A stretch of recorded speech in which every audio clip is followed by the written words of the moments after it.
Broadcasting from the business capital of the world, this is the Podcast Business News Network. As you may have heard, Diana Bejasa is so excited. We got to find out what's going on in her life as an author, as a speaker, as a life coach, and really savoring life with Diana is what she does best. Based out of Honolulu, Hawaii, but she works with you worldwide. SavorLifeWithDiana.com. And what are you so excited about? Tell us. What am I so excited about? Honestly, I feel like I'm really excited today just about like life. I woke up when I wanted to. So I woke up like naturally around 5 a.m. this morning before the baby got up, was able to squeeze in a little bit of my routine and taking care of myself. And I feel like those days are always just the best. So I look forward to today. So you're waking up grateful, and we love that. And you can see it in your eyes and your smile. 5 o'clock, though? That's normal? What time do you go to bed? Yeah, I try to go to bed by like 9. Okay. All right. That makes sense then. All right. Good. Yeah. Wow. And does the baby get up still, or? She still gets up in the middle of the night. For how long? I don't know. I just I nurse her and I fall back asleep. Yeah. Beautiful. All right. Well, we're talking today about. I don't bother measuring it at all. Got it. Good for you. Well, it serves you well. Is success failing you the real reason why achievement feels so empty? You're working with us on that today. Before we get started, though, tell us a little bit about your work as a performance coach and what it is that you do. Yeah. So I help high achievers who want to achieve peak performance, but at the same time, they need to manage their stress. They want to avoid burnout. They want to increase their focus and their productivity, and they don't want to sacrifice their health just to achieve more success.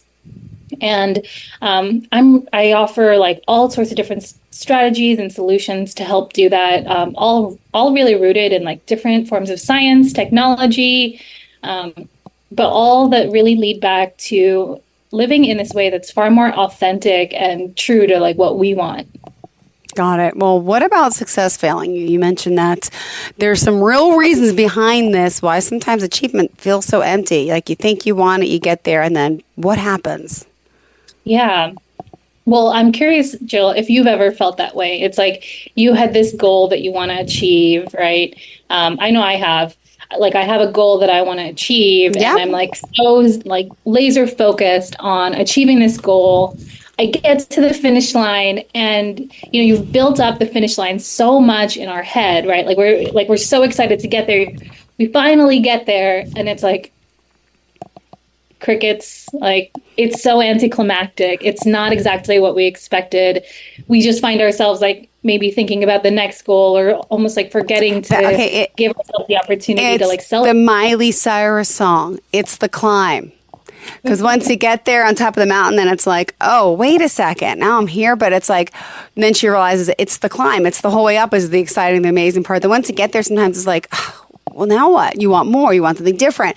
And that's happened with me with jobs in the past. When I left one television station thinking, I have to work at, Fox. I got to move to Fox. And then I moved to Fox, and I'm like, this is not what I thought. I thought it'd be so much better because it's Fox, and it's not. No offense, but yeah.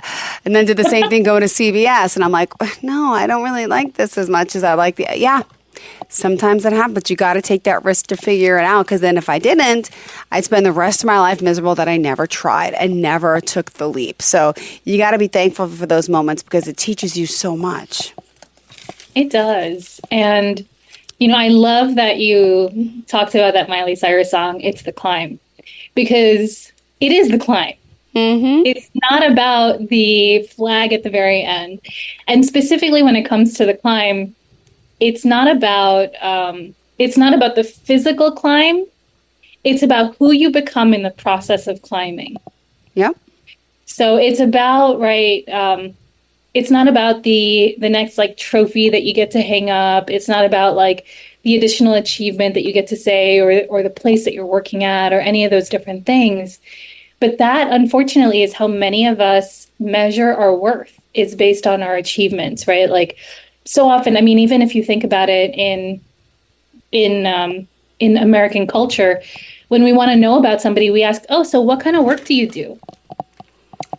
Yeah. We define ourselves by our work. We define ourselves by what it is that we're doing in the world, as if we're not inherently already Good valuable. enough just by being us.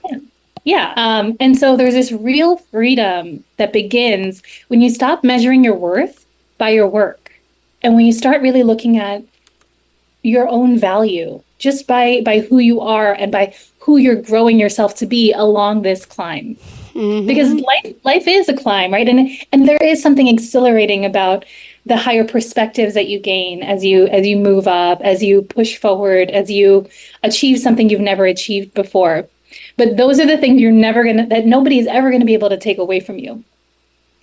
That's the real stuff that I think is worth so much more than we realize. It's not about the goal. It's not about that thing. It's about who we become and really starting to untie our self-worth from our work. But, the reason that many people do this, Jill, is because we were kind of conditioned as kids, right? Like we saw other people who were only valuable because of what they've achieved, right? Or different things like that. Or, we just see it in our society as the stuff that we value. Even with my daughter, you mentioned, she's 18 months old, and I can feel myself like concerned about her milestones, right? Like as a little kid, like, oh, is she meeting her milestones in time, right? Is she doing the things that she needs to be doing at her age, right? And the truth is, like, wherever she's at, she's great. She's inherently worthy. It doesn't matter what she quote unquote achieves or not. And same for us. We've found this way though for ourselves of noticing that in our world and noticing that in the way that we relate with the world, what we do, what we've achieved matters. Yep. And there's a lot of work that we ourselves need to do to unpack that thinking, so we're not stuck in that way of thinking, because that's the reason that the achievement feels so empty, because it's not about the external thing. It's about the internal growth. It's about who we become. It's about the way that we grow, the insights we gain, the perspective we gain. Yep.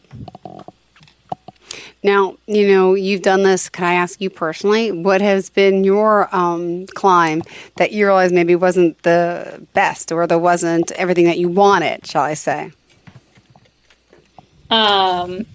I feel like I've lived many climbs. I feel like life is a perpetual climb if you allow it to be. There's always an opportunity to keep climbing. I think some people end up getting stuck or plateau. But I would say probably like the most rewarding climb right now has been the decision to be a mom. Because I knew early on in the process, I was pregnant when I received divorce papers. I knew that I was going to do it solo. And at first I didn't want to. I wanted, I thought about giving up in all forms of the word, like giving up life. Yeah. And so the choice to choose life, to choose my life, to choose my daughter's life felt terrifying. It was like, I don't know how to do this. I don't know how I'm going to become this person that I want to become. I don't know how to be I don't know how to be a mom. I don't know how to be a single mom. They say motherhood is hard enough. How am I going to do this alone? But it led to me really saying, okay, like if I'm going to go through this, I'm going to grow through this. I'm not just going to allow this to happen to me. I'm going to make sure that this happens for me. And I feel like I've gone through the most profound growth in the last 2 years. My family has grown so much closer. I feel like there's been this profound healing in our relationships. Beautiful. I feel like a deeper sense of fulfillment. Yeah. When we talk about like achievement feeling empty, yesterday I was walking with my daughter, and I was holding her hand, and I just I felt like overwhelmed by this feeling of like, wow, this is the moment. Looking down at her, like, her little hand like in mine, and her little feet pattering away. And I was like, this is the stuff life is made of. Yeah. And these are the moments that are just so important. The real things that are important. But before kids, we thought other things were important. And then it's like, what? Yeah. I wish we all had that wisdom, right? At a younger age. It's something no one could tell you, no parent could tell you, share with you. You have to walk in the shoes. You got to walk in the path, right? Yeah. Well, thank But you I for think sharing. also you have to want to. Mm-hmm. Because for a long time, I didn't want to be a mom. For a long time, I wasn't there. I was focused on the things that I wanted to do with my life. And there got to be a point where I was like, I think I'm ready to pour into someone else and to explore motherhood. So I think that, yes, it is absolutely a valuable experience, but it's something you have to choose for yourself. Yeah. All right. So you mentioned true freedom begins when you stop measuring your worth by your work. We kind of discussed that, right?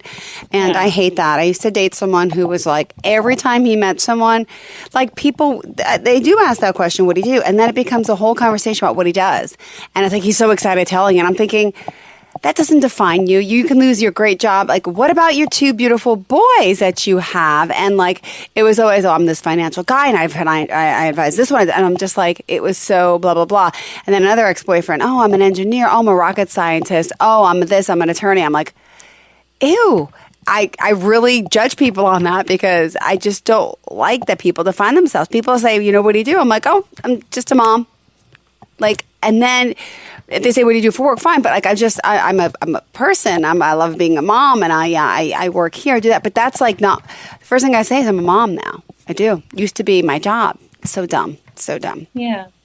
Well, I love that, that's the way that you identify, but I think it's like a mask that we learn to put on in society because the people around us, they think, oh, wow, you're in finance. Oh, wow, you're a rocket scientist. Oh, wow, you're an engineer. Yeah. Yeah, like they start to think something about you based on what it is that you share about yourself. And then you start to think, oh, wow, this person thinks I'm important. This person thinks this about me. And the truth is that none of that stuff really matters. Like when, I talk a lot about like my experience on 9/11 and how it became just so clear to me that day that all the stuff I was caught up in didn't matter. Yeah. I was thinking, I was a senior in high school, went to Stuyvesant right downtown in New York City. I was thinking about boys. I was thinking about college applications. I was thinking about what cute outfits I was going to wear that first week of school. Those were the things that were, the things that I was projecting, right? The image that I was putting out. Mm-hmm. And that day, I realized none of that stuff mattered. In an instant, that became like the most insignificant stuff in the world to me. I love it. And I realized like what really mattered was getting home to my family. I didn't know if I would ever get to see them again, right? Or hug them again. Seeing my friends, like it just became very clear to me that I had been caught up in life and all these things that other people told me were important, as opposed to what I truly believed was important. And I think that there's real power that comes not from pushing harder and like going in this rat race that everybody else tells us is the right way forward, but really figuring out our own desire for where we want to go and placing more alignment in that direction and placing more focus towards what it is that we truly care about, not what everybody else tells us we're supposed to care about. Yeah, I agree 100%. So real power doesn't come from pushing harder, but focus and alignment. Yes. Yeah, but it's hard, because I think so many times that engineer, that financial advisor, right, like that rocket scientist, they're so caught up in the projection of who they are in defining themselves that way that it's like I don't even know who I am outside of this. And I think that it's an exploration that we get to have ourselves to say, like, who am I really? What really matters to me? And a lot of times when I'm working with my clients and they're feeling that feeling of emptiness, I share the story. I remember I was working on the trading floor at the time at Credit Suisse. I'd had a really, really stressful day. And, I was on, I think I was on like Bergdorf or something like that, or maybe Saks was the website. And I saw this pair of Valentino shoes. They were red patent leather pumps with like this cute little bow on them. I have them to this day. I think they were $795 or $895. Okay. Right? And I'd never spent that much on shoes before at the time. And I remember looking at them being like, no, I really want them. They're exactly, I'm so stressed. This is what I need in order to feel better. And I pressed buy. And I felt that rush of like, yes, like, I made this purchase, all this stuff. And within literally 5 minutes, I was back to feeling empty. And, there's so much of us that's chasing something outside of ourselves for the satisfaction and for the peace. And I think back to how I felt that satisfaction and peace, not from spending $800, $900 on shoes a couple days ago, but from literally looking down at my daughter and just like knowing that one day she was going to be much bigger and then I would miss that moment. Yeah. Like the best things in life, like I know it's very cliche to say, but like the very best things in life are free. And honestly, like I said too, though, family's not it for everybody. Everybody has their own thing. And that's what I help my clients to discover is like, what is your thing? I was working once with a woman who has an AI business now, but at the time she was working as a life insurance agent and she felt really disillusioned, unhappy with what she was doing. So I started asking her questions during a consultation to really figure out like, what is it that you want? What is it that lights you up? She starts talking about AI. It's like her whole face lit up. It was like her whole energy shifted. And I was like, there, we found it. That's the thing. That is the direction that we got to go in. And so what I help people do is figure out where is the area that you have this energy, that you have this power that's just internal and inherent to you.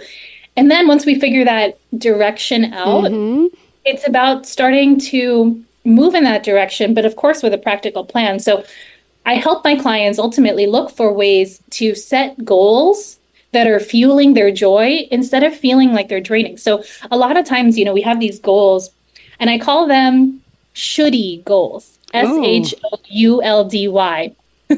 I like this.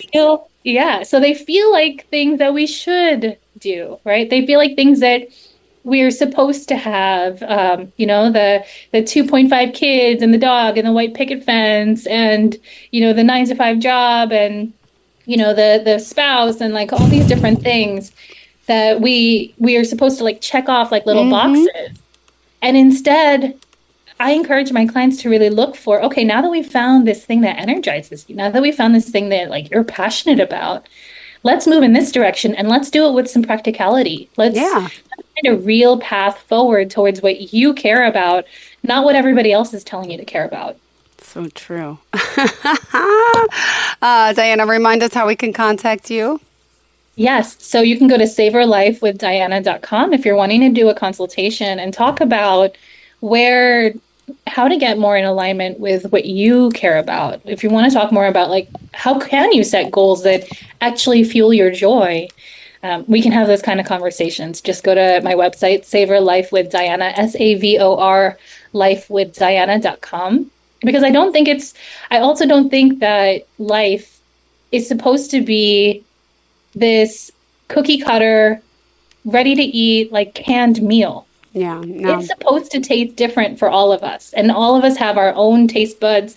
Like what I think is delicious is different from you. I think last week, Jill, we were talking about how your thing was potato chips. I was like, my thing is French fries. So and like that's the spice of life. Like all of us love something different. There's something unique about all of us that we think of as delicious.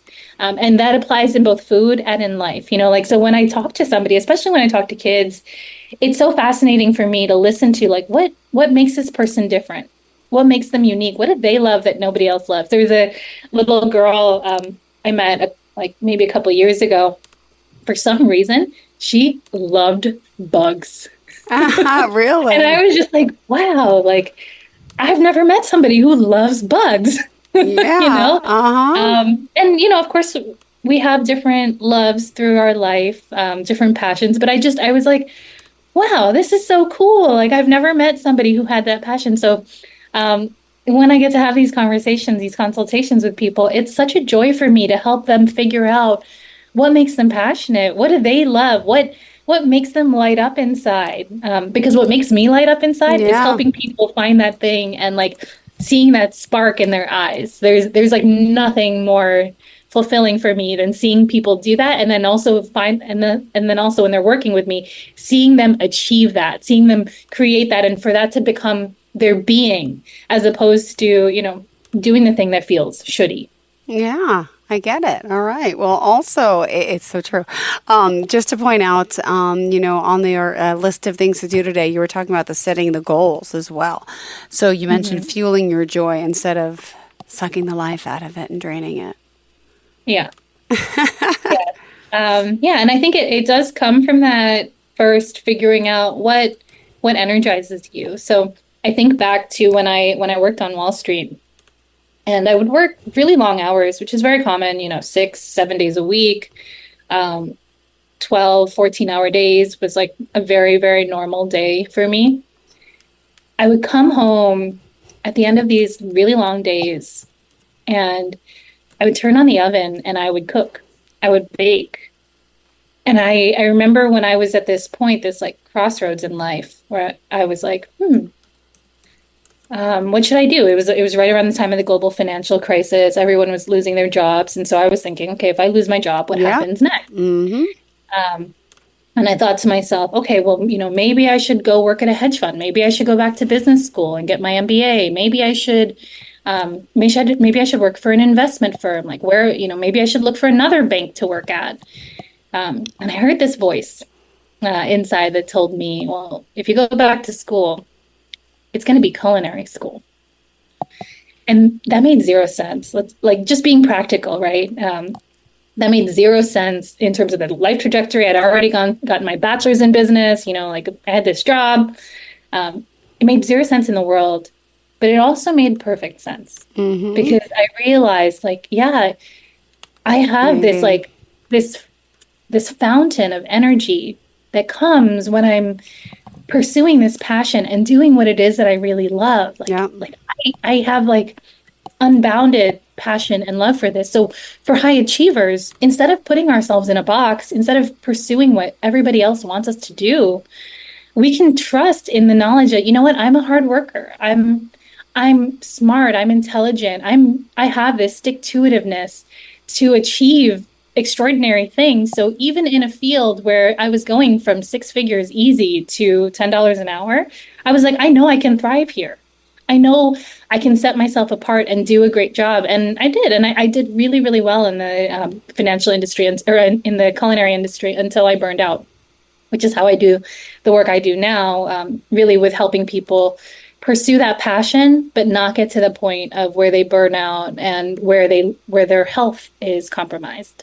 So I help people now create that balance, and that's like this additional layer of nuance that I get to add into the work that I do. But yeah, so for me, realizing that, going through that process of becoming a chef, I loved it. It was such a passion for me. It was something that I really loved.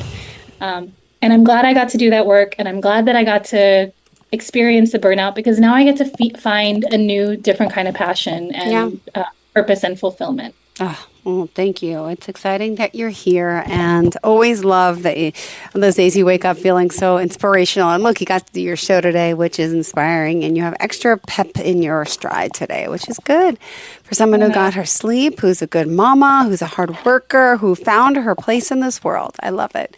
Do you still like cooking? I do. So when I got very burned out, for a long while, I lost it.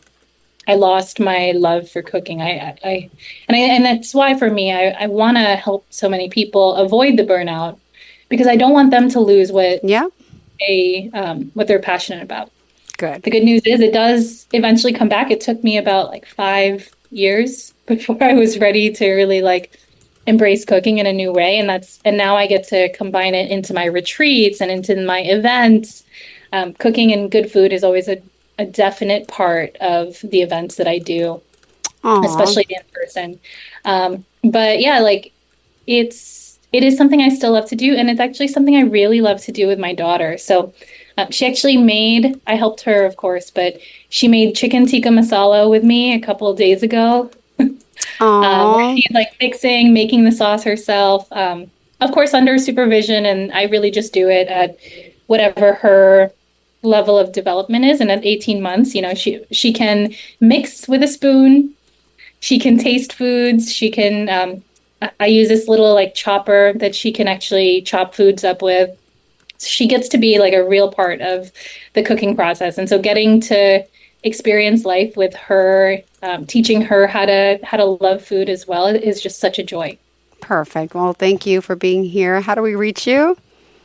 Savor Life with Diana. You can look that up on Instagram, YouTube, TikTok, Facebook. That's SAVOR Life with Diana, or savorlifewithdiana.com. Perfect. Thank you so much. I hope you have a fantastic day, and we shall speak again next week. Yes, love it. Thanks, Jill. Thank you. Bye-bye.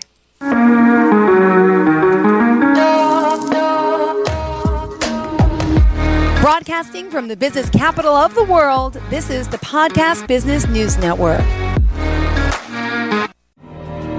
For nearly 2,000 severely injured veterans, everyday life has become filled with barriers.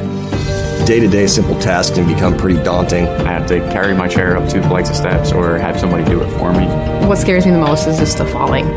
When I'm struggling with my house, I think, to have that one great barrier just knocked down, it's crucial.